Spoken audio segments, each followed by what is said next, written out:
White papers and research reports are often high quality, useful and informative pieces of content, but they can't reach as many people or be as useful for your business if they're limited to just a PDF. Stay tuned as I discuss how to repurpose them into a webinar.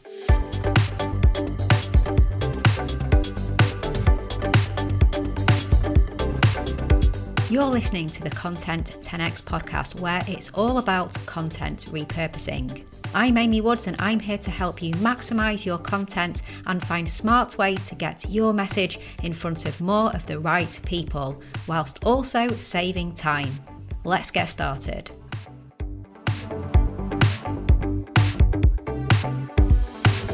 Hello and welcome back to the Content 10x podcast. I'm your host, Amy Woods, founder of Content 10x, and you're listening to the podcast that is all about content repurposing. We're well over 200 episodes and careering towards 250, and I'm still not running out of ideas and enthusiasm for sharing advice on how to get the most value from your content. Now, in this episode, I'm going to guide you through a process for repurposing your white paper or research report into a webinar. So we're going to cover what a webinar is, the types of white papers or research reports that you could repurpose into a webinar. We're going to look at how to repurpose them into a webinar, so the planning that would go into that, ways to promote your webinar, and also the tech aspects of recording a webinar. Now, if you've never recorded a webinar before, it might sound like an intimidating piece of content to execute and manage, and there's so many different types of webinar formats too.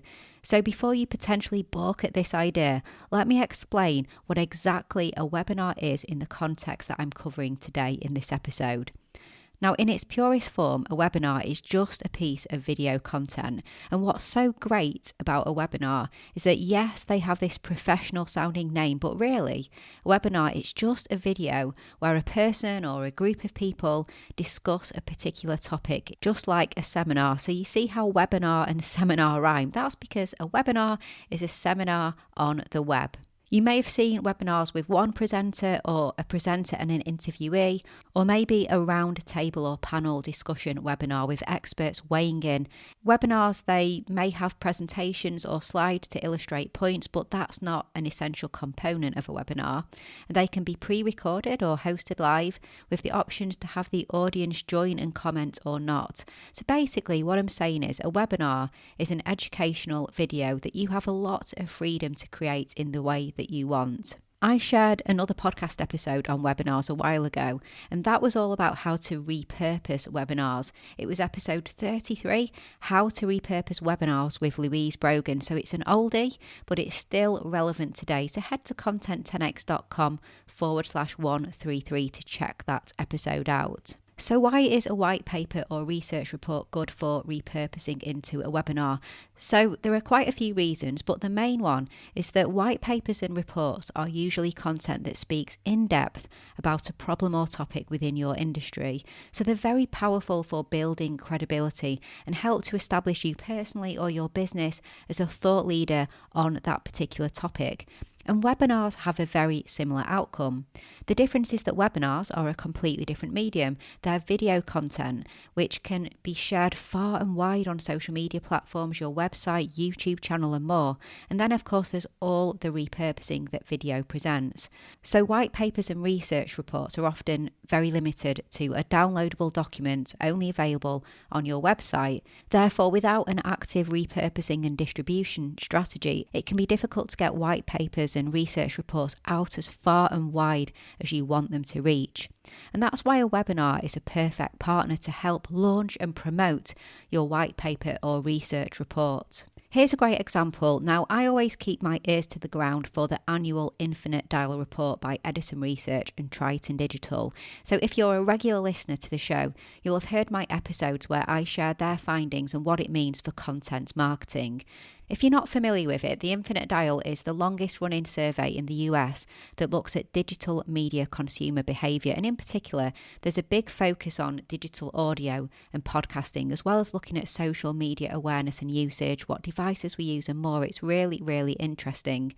And when they bring out the report, they always run a live webinar too. It's a 1 hour long or so, really well put together webinar where the research findings are discussed and brought to life. I'll share a link to it in the show notes so you can see this. And people really, really like these webinars. Once I was at a podcasting event where the Infinite Dial was being broadcasted. At the time of the event, it was during the evening, one day when the event was taking place and the Infinite Dial was going to be broadcasted. And loads of people were getting together to watch it like it was a mini event in its own right. They had a room that they were going to watch it together with food and drinks. It was basically like a webinar party. So in this case, presenting the research findings as a webinar clearly works really well for the audience that like to consume the Infinite Dial report. So here's another example. Our client, the Treasury Recruitment Company, produced an annual report called the Global Treasury Salary Survey. It's a really, really useful report for the Treasury industry. And this report is constantly evolving and actually wouldn't be possible without the submissions from people within the industry. So to spread the word, promote the report and get content related to the report and get more people to fill in the survey, founder and friend of ours, Mike Richards, took to his podcast to share some of the findings so far. And he wasn't alone. He was joined by experts from his team who shared the insights too. So while this is a slightly different take, as Mike used a podcast rather than a webinar, it's a similar concept and shows just how much repurposing potential there is for a white paper or research report. Plus, when the salary report is out, how good would it be if Mike and his team did run a webinar? So maybe they will. Watch this space. Hey, just a little break from this week's episode to let you know about becoming a Content 10x Insider. If you want more content repurposing tips and advice, then why not join hundreds of business owners, marketers and content creators who get them delivered straight to their inbox once a week by subscribing to the Content 10x newsletter. As well as tips and advice, you get industry updates, inspiring stories, exclusive content, offers and more. You can subscribe at content10x.com/newsletter and there's a link in the show notes too. Okay, back to this week's episode. Alright, let's get into the process of how to repurpose your reports and white papers into a webinar.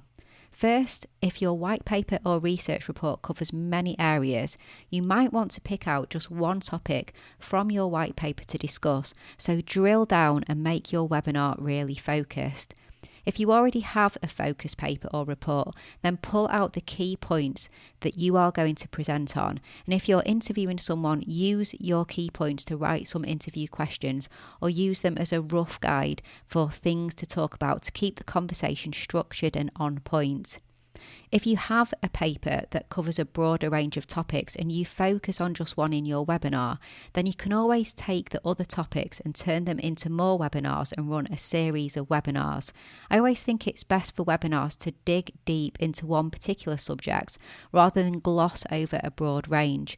And this will help you market the webinar, and it's how your audience will get the most value.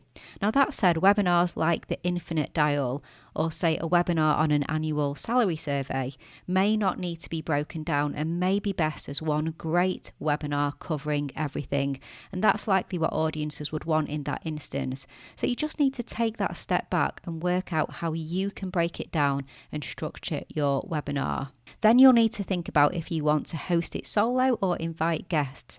Having guests can provide a great way to bring energy to a webinar and boost your reach, as you'll be tapping into their audience as well as yours. Perhaps you featured a quote or research finding from an expert in your white paper or research report, and you could bring them onto your webinar to share more and have a discussion with them. Because hosting thought leaders from your industry or experts on the topic you're discussing can give greater credibility to your discussion and will help generate a buzz around the webinar. And it's also a great way to connect with others in your industry, building relationships which could lead to business opportunities down the line. So there's lots of benefits of involving experts in your webinars.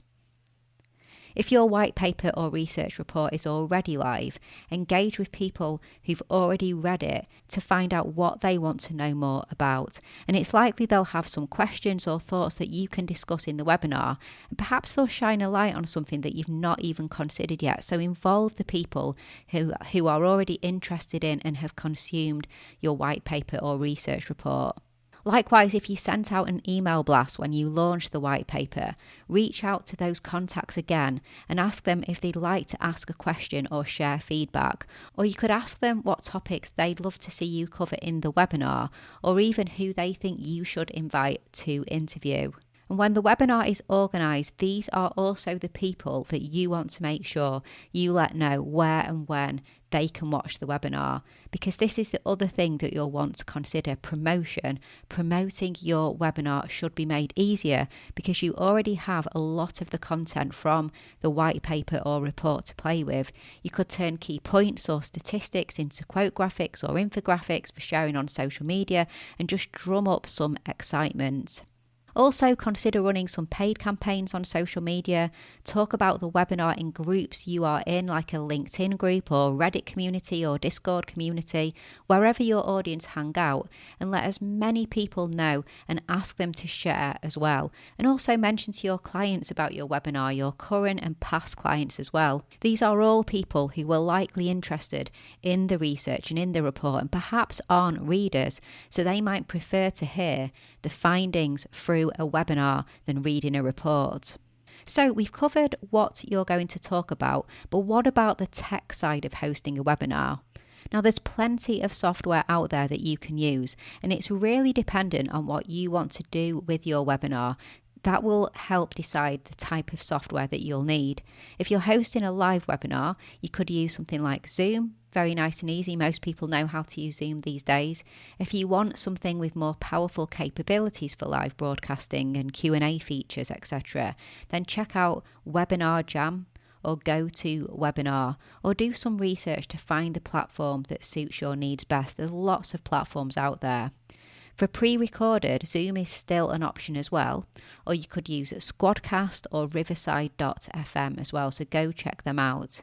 And of course, you and your guests will all need cameras and mics, but this doesn't have to be anything really fancy. A standard webcam and headphones with a built-in mic can easily do the job fine. However, if you have a separate microphone or prefer a higher quality webcam or camera, then do go ahead and use those, providing you can get the tech to work with the webinar software that you've chosen to go with. If you opt to host a live webinar, remember to hit record so you get a video file of the webinar at the end of the live recording, because the best thing about repurposing your white paper or research report into a webinar is that you then have all this fantastic content in video format, and the best content for repurposing is always video.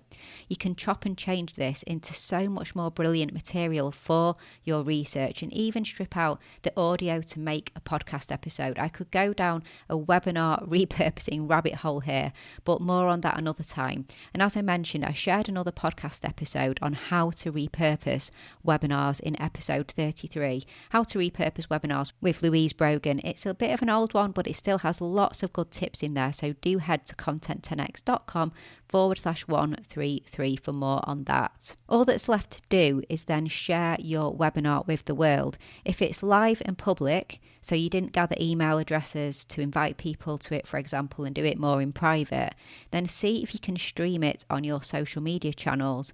If it's pre-recorded, make sure to post it on your website and video hosting sites, and email your subscribers and post about it on social media to let your audience know there's a new way to consume all of your amazing white paper or research report content. Because that's what this is all about. It's just making your content more accessible in different formats and in different locations, helping you to reach and connect with your audience and get the maximum ROI on all that hard work that originally went into your white papers and research reports. I hope you found this episode inspiring and it's given you ideas about new ways that you can bring your white paper or research reports to life.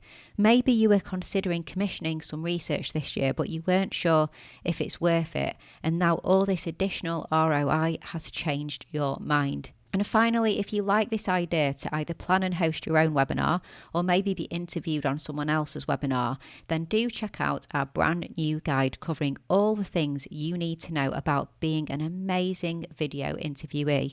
It's got a checklist in there to help you get confident and comfortable sharing your thoughts and ideas. And it would be perfect to share this guide with your guests, as well as a gentle reminder for yourself too. It's called The Ultimate Guide to Impactful Video Interviews, and you can find a link to it in the show notes or just go to content10x.com/interview-guide.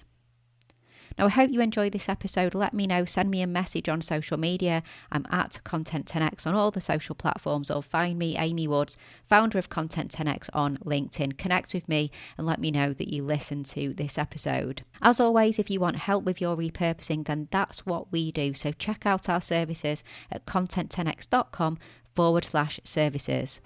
All that's left to say is thanks so much for listening to this episode, and I'll catch you in the next one.